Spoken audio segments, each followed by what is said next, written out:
Bonjour à tous, c'est le Zorker qui vous parle pour une nouvelle review vidéo, aujourd'hui consacrée à un ensemble de jeux Lego Nexonites sorti en 2016. Il s'agira de la référence en 10322, le Axel Tower Carrier, ou en français le transporteur de tours d'Axel. Il contient 670 pièces et coûte la somme de 84,99 €. Là, la boîte, comme vous pouvez le voir, vous montre différents mécanismes que bien sûr nous verrons ensemble dans cette vidéo. Et avant de passer au modèle, tout d'abord, le mode d'emploi que voici que voilà. Donc le tout se construit en 80 grosses étapes, bien sûr, sans compter les sous-étapes. Le tout se construit aussi en à peu près une bonne heure, une heure et demie facilement. Il y a vraiment de quoi faire avec ce modèle-là. 3 pages de liste de pièces, comme vous pouvez le voir. Et puis ensuite, donc, comment scanner vos Nexo Pouvoirs, quelques petites astuces pour les scanner plus facilement, ainsi que là, comme vous pouvez le voir, donc justement les endroits où vous pouvez trouver des Nexo Pouvoirs pour les scanner, là encore. Attraction à Legoland, dont une Nexonites. Ensuite, un petit diorama qui met avant tout en avant les modèles de la seconde vague 2016 Nexonites et aussi le Fortrex en bonus, parce que c'est le Fortrex, forcément. On reste sur la vague 2 avec maintenant la liste des personnages et dans quel modèle les trouver, comme on peut avoir à chaque fois la référence qui va bien. Voilà. Une petite pub pour les modèles Ultimate de la vague de 2016 encore, le Lego Club et la gagne. Passons maintenant donc aux figurines, au nombre de 4 en tout dans ce set, et commençons bien forcément par Axel lui-même, notre chevalier à la hache, que voici que voilà. Alors Axel qui est rare mais qui n'est pas non plus spécialement exclusif, en effet, vous pouvez le trouver dans 3 sets différents, pour rappel, donc forcément dans celui-ci, mais aussi dans le Fortrex et dans le château de Gestro. Alors par contre, en fait, ça va calmer un peu niveau lumière, voilà. Je vous rappelle que Axel est la seule figurine à avoir une sorte de corps modifié, en fait, pour qu'il soit beaucoup plus massif et qu'il ait des bonnes épaules bien larges, comme vous pouvez le voir. Et bien évidemment, il vient avec le casque, comme ceci, ainsi que la hache à ce niveau-là. Il vient aussi avec un exo-pouvoir qu'on verra après quand on les verra tous ensemble. Donc voilà, alors, par contre, je crois que j'ai peut-être fait un zoom un peu trop violent. Voilà, excusez-moi, je vous refais un petit en avant, histoire de peut-être bien sûr vous puissiez voir Axel. Voilà. Et donc Axel ne vient pas seul parce qu'effectivement, ils sont accompagnés de ces deux Axel Bots qui, eux, par contre, sont exclusifs à ce set-là. Donc, ce sont les écuyers d'Axel, si vous voulez, les écuyers robots d'Axel, voilà. Donc, ils ressemblent à ceux-ci, couleur jaune forcément, et symbole de Axel avec le taureau. Deux expressions faciales, comme tous les autres, sont les mêmes. La petite hache qui va bien, forcément, et le casque en supplément. Et donc, j'en avais deux qui seront identiques en tout point. Le second n'a pas sa hachette, mais c'est parce que je l'ai laissé sur le véhicule. Mais sinon, il vient bien avec une hachette, tout comme l'autre. Et ils sont plutôt sympathiques. Ensuite, du côté des monstres, on aura en tant que représentant l'attaquant des cendres, ou attaqueur en anglais. Et donc là, franchement, rien d'exclusif, hein. Vous pouvez les trouver dans au moins 7 autres modèles. Donc voilà, rien de spécialement nouveau ou quoi que ce soit, même si ça reste une figurine quand même de qualité, aussi bien au niveau de ses imprimés que de ses épaulettes, de son arme, même de son casque, qui est vraiment très très réussi. Voilà, donc c'est toujours plaisant d'en avoir un en plus. Voilà. Alors effectivement, on a 4 figurines, mais on tourne à 5 personnages. Je viendrai après dessus pourquoi. Mais avant ça, on va d'abord passer aux accessoires. Et on va commencer avec le livre de la peur qui est exclusif à cette là, qui, si on l'ouvre, qui met, comme vous pouvez le voir, en avant Whipperella. Donc toujours aussi réussi, hein, ces livres. Voilà, comme ceci. Et après, bien sûr, on a nos exo-pouvoirs, 4 au total dans ce set. Le premier, c'est Roxro ou lancer de pierre. Donc par contre, je vais faire vraiment attention à avoir un bon focus, une bonne mise au point et une bonne lumière pour que vous puissiez scanner chez vous. Donc effectivement, Roxro, lancer de pierre, donc qui est exclusif à ce set-là. Voilà. Ensuite, vous avez Incinerate ou Incinération, qui lui par contre est déjà apparu dans le modèle de Ultimate Lavaria ou aussi en 2017 dans la Battle Suite de la ROM. Vous avez aussi Stone Stone ou Pétrification, qui est déjà apparu dans Ultimate Axel. Et enfin, le dernier, déjà apparu dans Ultimate Clay, c'est Force Field ou Champ de Force. Voilà, donc, bien sûr, vous allez tous les voir. Donc voilà pour les 4 Next au pouvoir incluant cette là, et d'ailleurs vous aurez aussi un petit coffre, comme ceci, pour en mettre un des 4. Voilà. Et donc oui, ce que je disais, c'est que certes, nous avons 4 mini-figurines, nous avons tous 5 personnages, parce qu'en effet, on va avoir un autre personnage entièrement à construire, il s'agira de Burnsy, donc l'acolyte de Sparks, et donc Burnsy qui ressemble à quoi? Qui ressemble à ceci. Donc assez rapidement, comme vous pouvez le voir, on va utiliser une pièce de corps spéciale à ce niveau-là. On va bien sûr mettre des pièces en dessous pour les accroches, pour les bras et pour les jambes. Vous noterez la présence de grosses épaulettes qui permettent vraiment de rendre le modèle beaucoup plus massif et impressionnant. À l'arrière, une queue qui peut d'ailleurs s'enlever si vous souhaitez accrocher Burnsy au trône de Gestro, le trône mobile de Gestro. Donc vous pouvez le faire effectivement afin que Burnsy transporte le trône. Voilà. Et donc remplace Sparks à sa tâche. Ça c'est pour le corps. La tête, comme vous pouvez le voir, c'est un moule avec un très joli imprimé, et des des bananes grises en guise de cornes, qui rendent étrangement très bien. D'ailleurs, en termes d'articulation, la tête sera rapidement bloquée sur les côtés, comme vous pouvez le voir, et elle ne peut que bouger sur les côtés. Viennent ensuite les jambes, qui là encore sont assez massifs et utilisent des pièces orange transparentes qui permettront de faire un rappel de couleur et de forme avec les épaulettes à ce niveau-là. Donc les deux jambes sont identiques en tout point. Bien évidemment, j'utilise des pièces avec des ball joints, des connecteurs, ce qui fait que vous pouvez, comme vous pouvez le voir, facilement avoir du mouvement. 90 degrés pour les genoux. Voilà, donc il y a vraiment de quoi faire en termes d'articulation. Et enfin, les bras qui tous les deux sont différents l'un de l'autre. Voici le bras droit, comme on peut avec une main et une accroche. Une accroche pourquoi? Pour le marteau de Burnsy, qui est ici, et qui fait d'ailleurs, si vous voulez savoir, 13 cm de hauteur. Voilà, excusez-moi. Donc vous l'accrochez grâce aux pièces à clip, et après vous n'avez plus qu'à refermer et à mettre ici.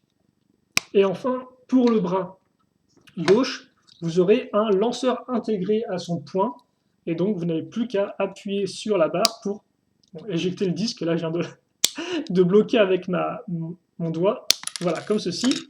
Et donc vous avez en tout 2 modèles de disques monstrueux, comme ceci. Voilà, vous avez d'ailleurs un 3e en guise de remplacement.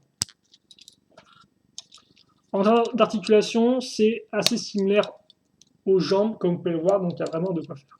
Et donc là, vous êtes amené Burnsy, votre 5e personnage, et qui est, ma foi, assez impressionnant et qui est vraiment bien réalisé, je trouve, hein, avec effectivement son rappel de forme et de couleur au niveau des pièces orange transparentes et des pièces noires aussi. Donc, par exemple, effectivement, comme vous pouvez le voir, aussi bien au niveau épaulettes que pieds, nous aurons la présence de ces pièces-là, ici et là, voilà, idem au niveau de la main. Donc vraiment un très joli modèle et vraiment un personnage plutôt cool. En termes de dimension, il fait 10 cm de hauteur, 7 à 10 cm de largeur. Alors effectivement, 7 cm c'est pour les 2 pieds, 10 c'est d'une épaulette à l'autre. Et enfin, il fait 7 à 9 cm de... Non, excusez-moi, je me suis trompé de... Oui, ok, d'accord. 4 à 8,5 cm de profondeur.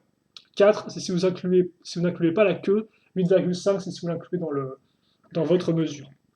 Et donc, par rapport à mes figurines, donc déjà par rapport à Axel, qui est un peu plus grand qu'une figurine traditionnelle, par rapport à un H Attacker, qui lui, par contre, est une figurine traditionnelle, et enfin, par rapport à un écuyer robot, qui lui est plus petit qu'une figurine traditionnelle. Donc, comme ça, toute la famille est réunie, comme vous pouvez remarquer, et vous avez un peu une idée de la taille que fait Burnsy, mais comme vous pouvez voir, avec son marteau, il est vraiment très, très impressionnant. Voilà. Et donc, une fois que c'est fait, eh bien, nous pouvons passer au transporteur de tour en lui-même. Et d'ailleurs, même plus que le transporteur de tour, d'abord, effectivement, la tourelle détachable, qui va ressembler à ceci. Alors, j'ai essayé de faire ça assez rapidement, parce que j'ai quand même pris pas mal de temps à vous expliquer comment fonctionnait Burnsy. Donc, effectivement, déjà, là, on aura la base, comme vous pouvez le voir, de la tourelle détachable, donc avec des roues, hein, donc aucun souci à ce niveau-là, ça roule sans aucun problème. Vous avez aussi donc une accroche à ce niveau-là qui sera utile pour accrocher notre tourelle au reste du transporteur de tour, justement. Notez aussi bien les pièces ici sur les côtés qui vont être utiles pour, entre guillemets, créer une sorte de système de rail, on reviendra dessus un peu après. Et enfin, vous noterez aussi la présence de pièces ici à roue dentée qu'on peut faire tourner. Voilà. Donc une fois qu'on a ça, la partie vraiment de base, on va raccrocher dessus justement la partie supérieure, qui ressemble à ceci, et surtout, comme vous pouvez voir, en dessous j'ai une barre, j'ai à nouveau une petite roue dentée et j'ai une plaque tournante. Et donc ça, eh bien, je vais le mettre directement ici, et je vais raccrocher à ce niveau-là. Et donc déjà, effectivement, premier mécanisme, quand je tourne mon levier, eh bien, je fais tourner le reste de la tour, à ce niveau-là. Ensuite, pour la tour en elle-même, vous noterez donc qu'elle est faite avec des pièces assez carrées, assez massives, qui font vraiment bien ressortir le côté tourelle, je trouve, assez moyenâgeuse. Voilà, en plus, bien sûr, du côté un peu plus futuriste, forcément, de Nexo Knights. L'intérieur ressemble à ceci, vous ne pouvez pas voir grand-chose, mais honnêtement, il n'y a rien, en fait. Hein. C'est vraiment un gros espace vide pour pouvoir mettre Axel dedans. Voilà, avec une sorte de petit panneau de contrôle, mais c'est vraiment minime. L'arrière a un trou, étrangement, mais pas étrangement, parce qu'en effet, c'est fait pour mettre le coffre avec le Nexo pouvoir, et ensuite vous allez refermer avec l'antenne pour bloquer. Voilà. Vous noterez aussi l'accroche à clip ici et là, afin d'accrocher eh bien, la hache de Axel, qu'on va faire tout de suite. Et vous avez aussi pu remarquer effectivement la présence de la vide qu'on va refermer à ce niveau-là, mais aussi de l'accroche ici, cette fois-ci pour le Nexo pouvoir d'Axel, ou plutôt son bouclier, voilà, et surtout les accroches latérales, qui elles par contre eh bien, vont être utiles pour accrocher des systèmes un lance-disque déjà, effectivement j'y arrivé, un lance-disque comme ceci, donc c'est le même système que le lance-disque de Burnsy, hein, c'est pareil, c'est une sorte de système de bouton pressoir, vous appuyez et puis ça expulse le disque, et enfin vous allez aussi avoir un double lance-missile, donc à ce niveau-là, et comme vous pouvez voir, ce sont de base des missiles qui se lancent en appuyant avec le doigt, donc comme ceci, sauf que là Lego a un peu changé la donne, parce que vous n'avez pas utilisé votre doigt directement, vous allez directement appuyer et bien sûr l'espèce de pièce ici qui va faire office de gâchette afin de lancer les deux missiles en même temps, comme ceci. C'est comme vous pouvez voir assez, comment dirais-je, ce qui est plutôt cool, voilà, en termes de jouabilité, c'est fonctionnel et ça fait assez mal, quoi, c'est assez bourrin. C'est dans l'esprit d'Axel, donc ça passe.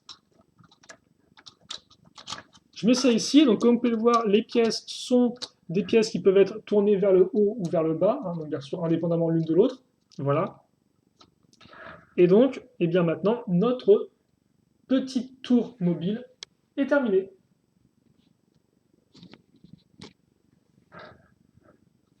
Comme ça. Donc là encore, je vais vous faire un petit turnaround. Alors je crois qu'on est bon en termes de tout. Voilà. Comme ceci. Donc, voilà, je vais mettre déjà par rapport à Axel et là encore par rapport à une figurine normale. Donc comme vous pouvez le voir, là encore une bonne taille pour cette partie du véhicule par rapport aux figurines. Ça fait au moins 3 tailles de Axel, j'ai envie de dire. Et donc en termes de dimension, nous sommes dans du 6,5 à 16 cm de largeur. Forcément, vous doutez bien que 6,5 c'est pour la base, et 16, c'est d'un point à l'autre des missiles sur les côtés. Voilà. Ensuite, vous avez 7 à 9 cm de profondeur. Là encore, selon si vous incluez la base ou toute la partie supérieure du véhicule.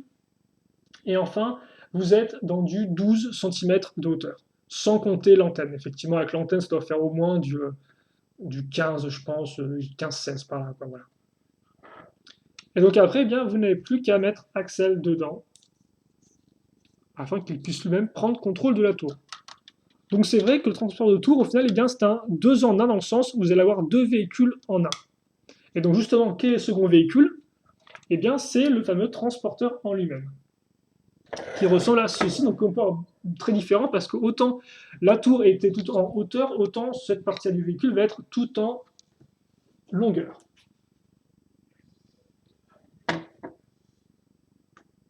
Alors, laissez-moi rapidement vous expliquer comment ça fonctionne, vu que là encore, effectivement, j'ai fait un peu de déconstruction. Et donc, je pense que le premier point à retenir, c'est la division du véhicule en 3 parties distinctes.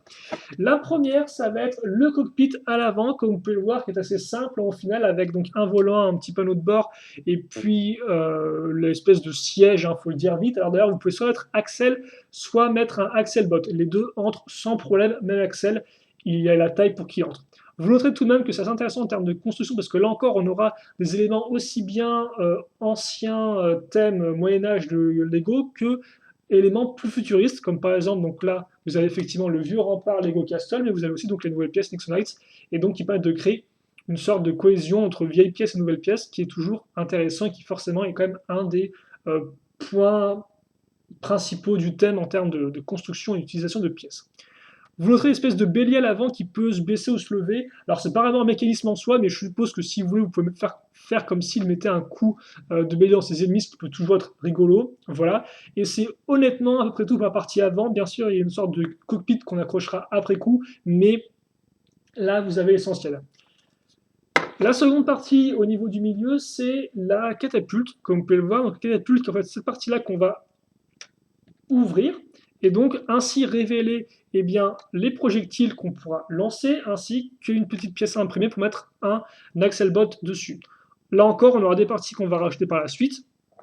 Et donc, pour la catapulte, vous faites comme ceci et après, vous n'avez plus qu'à appuyer et donc ça lance. Là, bien sûr, j'ai lancé pas très très fort, mais vous pouvez lancer quand même assez loin.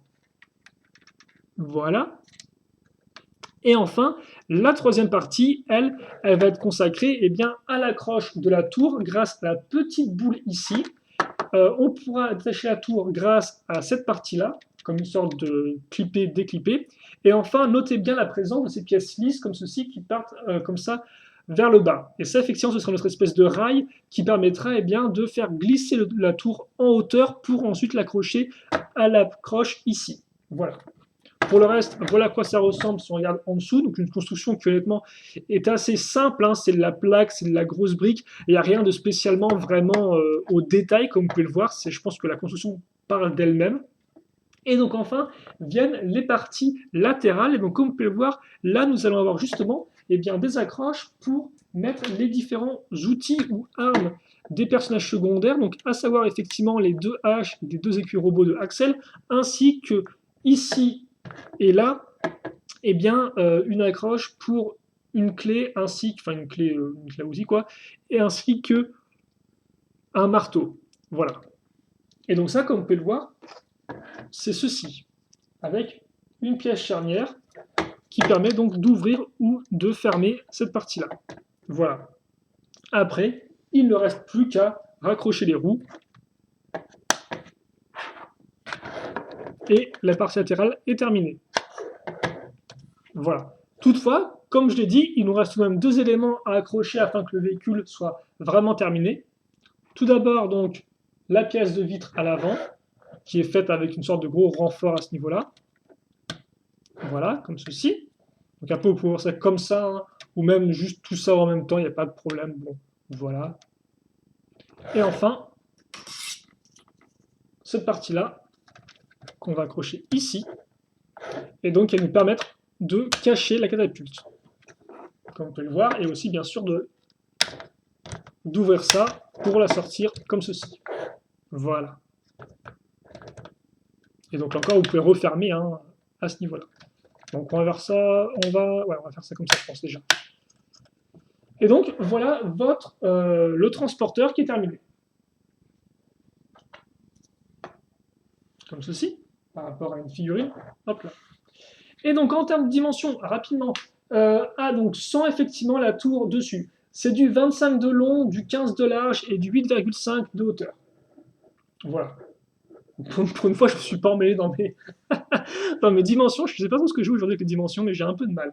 Et donc oui, effectivement, hein, je ne vous l'ai pas dit, mais vous l'avez compris, vous avez 4 ouvertures comme ceci, hein, sur donc 2 par côté. Et donc les éléments sont identiques. Hein, c'est vraiment un bon gros x4 des familles à ce niveau-là. Et donc forcément, vous pouvez aussi maintenant refermer ça, comme ceci. Je vous refais un temps à rendre. De toute façon, après, je vais accrocher la tour. Et puis, il n'y aura plus grand-chose à dire. On fera donc le bilan sur ce set. Ce que j'en pense, ce que j'aime un peu moins bien. Et si je vous le recommande ou pas. Donc c'est effectivement, c'est le transporteur. Il manque la tour. La voici.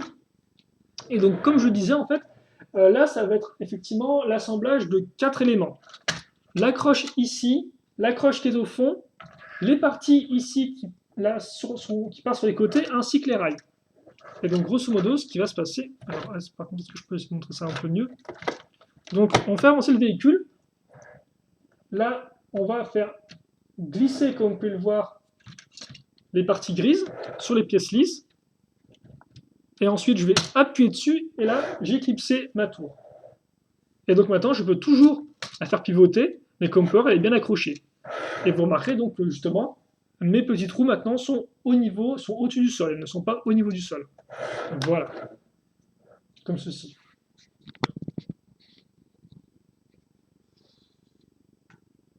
Et donc là, c'est vraiment le véhicule terminé. Et donc en termes de dimension, on est encore du 25 cm de long, du 15 à 16 de large et du 8 à 12,5 de hauteur. Voilà.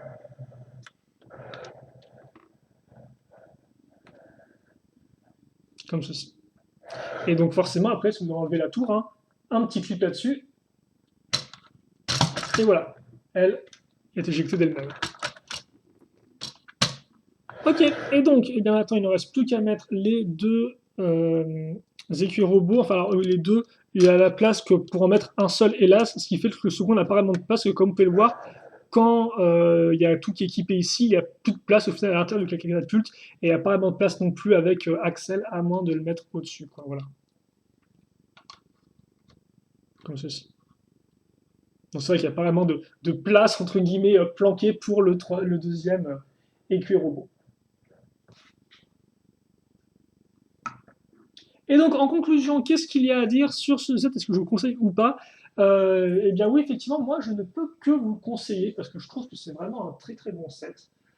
Pour différentes raisons, même s'il a aussi des petits défauts, dont un quand même d'une certaine importance. Et je pense que justement, je vais commencer d'abord par le défaut principal, et puis après, effectivement, je vais parler de ce que moi j'aime bien. Son défaut principal, en fait, c'est son prix. C'est son prix parce qu'en effet, le modèle coûte 85 euros, donc c'est le prix normal, hein, voilà. Et je trouve ça super cher, en fait. Je ne comprends pas pourquoi le modèle est aussi cher que ça, parce que c'est vraiment une somme super importante. Et c'est vrai que le modèle-là, je trouve, le modèle est super cool, mais il vaut pas 85 euros. Enfin, je sais pas trop, c'est assez étrange. Et c'est vrai que, on a en plus tendance à faire une comparaison avec le véhicule du général Magmar, qui fait à peu près la même taille, qui est aussi un véhicule à 6 roues, et qui lui, par contre, coûte 50 euros. Et donc, on peut se demander, effectivement, quelles sont les différences entre les deux pour que l'un coûte 35 euros plus cher, quoi. Et donc, j'ai beau poser la question, et forcément, moi, le nombre de pièces est un peu plus important, d'accord, etc.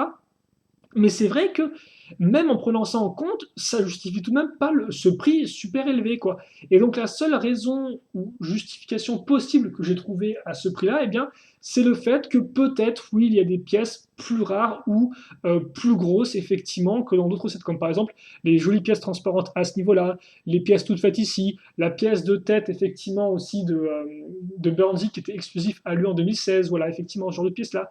Mais honnêtement, c'est la seule explication que j'ai plus ou moins, parce que c'est vrai que c'est super cher, quoi.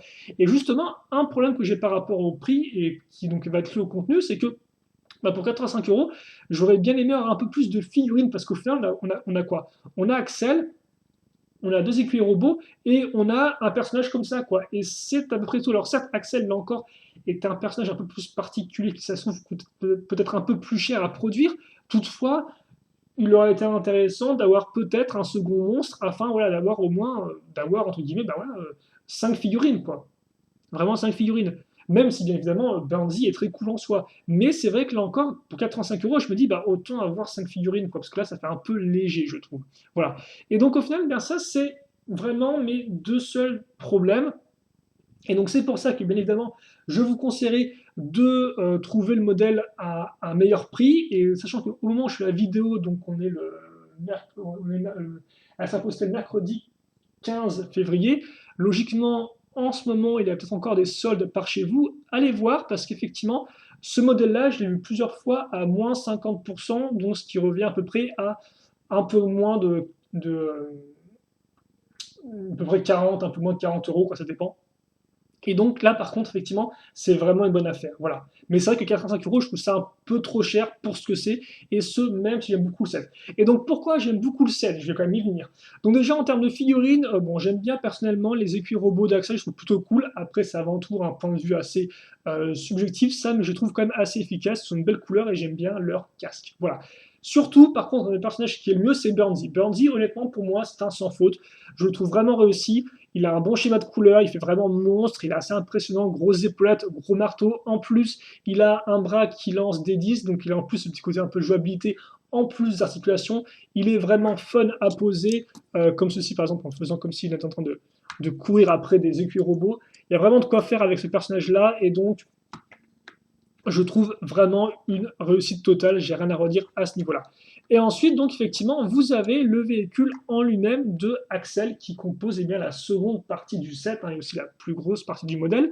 Alors, la tour mobile en elle-même est assez intéressante parce qu'elle a quand même pas mal de mécanismes et elle a une bonne forme. Après, il faut aimer effectivement l'aspect un peu plus fin de la base, puis ensuite de l'espèce de grosse partie large au-dessus, un peu comme un champignon. C'est vrai que c'est un peu étrange niveau design, je ne suis pas vraiment un gros fan à ce niveau-là, mais tout de même, voilà, quand même pas mal de petits mécanismes, et le fait qu'on puisse mettre le bouclier, ranger un exo-pouvoir dans un coffre, font de ce véhicule-là un côté pratique assez intéressant. Et de toute façon, de manière générale, je trouve que le côté pratique du véhicule est plutôt bien rendu avec effectivement les petites ouvertures à ce niveau-là sur les côtés. Voilà, qui rendent vraiment bien. Et donc, après, vous avez aussi la partie transporteur, et je trouve vraiment très réussi. Ça fait vraiment effectivement véhicule assez militaire, comme ça, avec le côté vraiment très armuré, les 6 roues. Je trouve qu'honnêtement, le design fonctionne super bien, d'autant plus que c'est pas spécialement commun d'avoir ces deux véhicules dans Next Nice, parce qu'en Next Nice, on a souvent des véhicules qui sont au final des véhicules qui reprennent la forme, par exemple, d'une arme, comme par exemple le véhicule arbalète de Harrod ou le véhicule masse de Macy, voilà, ou encore le cheval de Lens, mais c'est pas vraiment des véhicules très armurés, si vous voulez. Alors que lui, vraiment, on a vraiment cette sensation de solidité, d'aspect vraiment très renforcé, qui rend vraiment bien, et ce aussi grâce au schéma de couleur qui, honnêtement, est vraiment super efficace, quoi. Le bleu, bleu foncé, un peu de jaune avec les stickers, et les... oui, par contre, il y a quand même pas mal de stickers à poser, c'est quand même faut le savoir. Et enfin, les grosses roues gris métallisées, tout ça fait qu'on a, avec le design, vraiment un aspect solide et que personnellement j'apprécie beaucoup, voilà, que j'apprécie vraiment beaucoup. En plus des mécanismes comme la catapulte qui est assez simple mais qui fonctionne plutôt bien et qui est bien intégré, ou le cockpit qui est vraiment bien réalisé, voilà. Et donc une fois que vous assemblez les deux, vous avez vraiment, eh bien, justement, le véhicule qui est terminé, qui est encore plus armuré et qui a vraiment une bonne forme, je trouve. Donc ça pour dire qu'effectivement, c'est un véhicule qui, moi, personnellement, me fait partiellement penser à des vieux véhicules Lego Space d'époque, où justement, on avait des sortes de gros véhicules avec 8 ou 6 roues. Ça, c'est un peu le même genre, et je trouve que c'est vraiment un très bel hommage à ce type de véhicule, tout en étant un peu différent, tout en étant un peu plus moderne. Et donc tout ça fait que, eh bien oui, c'est un set que je peux vous recommander, parce qu'honnêtement, je pense que c'est un de mes sets Lego Slice préférés. Autant il est un peu faible, je trouve, en termes de figurines, autant après, pour ce qui est du véhicule en lui-même et de Burnsy, c'est vraiment, pour moi, c'est un sans faute, hein. Voilà, je pense que je peux le dire, voilà. Après, c'est vrai que c'est presque un sans faute peut-être. C'est vrai qu'effectivement, en termes de construction, le véhicule en lui-même est sympathique, mais il n'est pas non plus extraordinaire, quoi. Je veux dire, la tour qui tourne, c'est intéressant, mais c'est pas des mécanismes de fou, quoi. Idem pour Catapulte, c'est pas non plus un truc révolutionnaire, quoi. Donc voilà, là encore, une construction qui est pas non plus, voilà, qui est quand même, si je devais un peu calmer mon enthousiasme, je dirais que voilà, la construction n'est pas non plus, n'a pas vraiment de technique extraordinaire ou vraiment incroyable, quoi. Mais elle fonctionne bien, et elle permet d'avoir vraiment un rendu qui est, selon moi, très efficace. Voilà. Et donc, écoutez, on va se quitter là-dessus. Alors, par contre, j'ai pas l'impression qu'on a une bonne lumière naturelle ou pas. Bon, pas vraiment. Donc, bon. C'était ma grande review du transporteur de tour d'Axel. J'espère que vous l'avez apprécié. S'il vous reste toutefois des questions, des commentaires sur le modèle, n'hésitez pas à me les poser. J'y répondrai avec grand plaisir, comme d'habitude. Et puis nous, bah, écoutez, on se retrouve très prochainement donc, pour de nouvelles vidéos. En attendant, portez-vous bien, passez une bonne journée, et salut à tous et à toutes.